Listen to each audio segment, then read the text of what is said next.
Oh, we mentioned this a moment ago. Donald Trump did speak before he went inside that courtroom as his civil trial resumes in Lower Manhattan. Just drop on in on this from a few moments ago, sir. You want to do a deficient? Yes, I will be. What's the response, John? So, ladies and gentlemen, thank you very much. We're at a trial today that should not be taking place. As you know, the head of Deutsche Bank recently testified, and he said that Trump did nothing wrong. We made a loan. We were very happy with the loan we got paid back. There were no defaults. It was a very good transaction, and he would do it again. He was a very powerful witness, and we have other executives coming in from banks that will say the same thing. This is a disgraceful situation. This is an Attorney General Leisha that went out and campaigned on. I will get Trump, I will get Trump. No matter what, I'll get Trump, I promise I'll get it. We have due tapes on there now that have come out since the try. Because people took tapes of her because they couldn't believe her ranting and raving like a lunatic.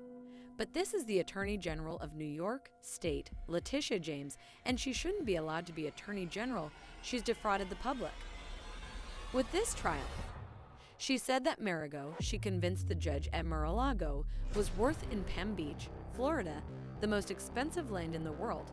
I guess that, and the most expensive houses. Definitely in the world that Marigo, the biggest house, the most spectacular place in Palm, Florida, was worth $18 million when it's worth approximately, could be close to 100 times that amount, and based on that testimony, and based on her convincing the judge that Marigo was worth $18 million. Instead of $1 billion to $1.5 billion, which would sell very easily, which we've already proven, but we'll have people come out up and say that and prove it. The most important people, the brokers, that make the sales, but based on that he ruled against me. He ruled. Fraud. I mean, he said fraud. They are the fraudulent people because they ruled a house that was worth 80. They put down as worth 18 million, and it's worth maybe close to 100 times that amount, and based on that, they ruled against me having to do with fraud, which is a big salve. But they are the frauds because the house is worth $1 billion and a half, 750 million. It's worth a fortune. It's most expensive house, probably in the world, and they said it was worth $18 million, and they don't do anything about it. But based on that, and also Daryl, they have Daryl at a very low number, and it's worth many times the number that they put. So they chose to do this, so I just want to say the head of Deck Bank came in, he said we were great.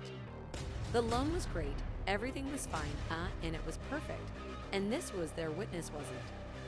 Even my witness, and we have other bank is coming, so remember now. This is the trial where a Letitia James, the New York AGF, a $250 million lawsuit against former president, a judge in this case, Arthur Engoron, has already ruled that was a couple weeks ago, but now we're hearing it in court, and as it plays out well, here's what we call pool spray yet again inside the courtroom, where the judge allows still photographers and at least one video photographer to come into the courtroom. We see the former president is attorneys at his side. Sometimes, Sander, we've seen Letitia James. Sometimes we have not. Sometimes we've seen the judge Arthur Engoron. Sometimes we have not. So we just want to share this with our viewers and see how much of a view we get today. There will be a lot of discussion about the political implications of all of this ongoing, as he is obviously running for president again. He has sort of made this a key part of his 2024 presidential campaign. He seized on this civil fraud trial. There's James, and this is Letitia James, and this is sort of an extension of the campaign trail for him. It has not hurt him.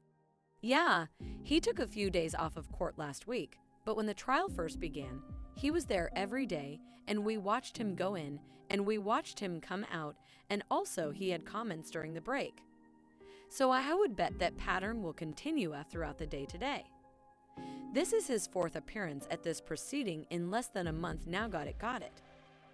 Okay, so a bit of a long stay here for the cameras.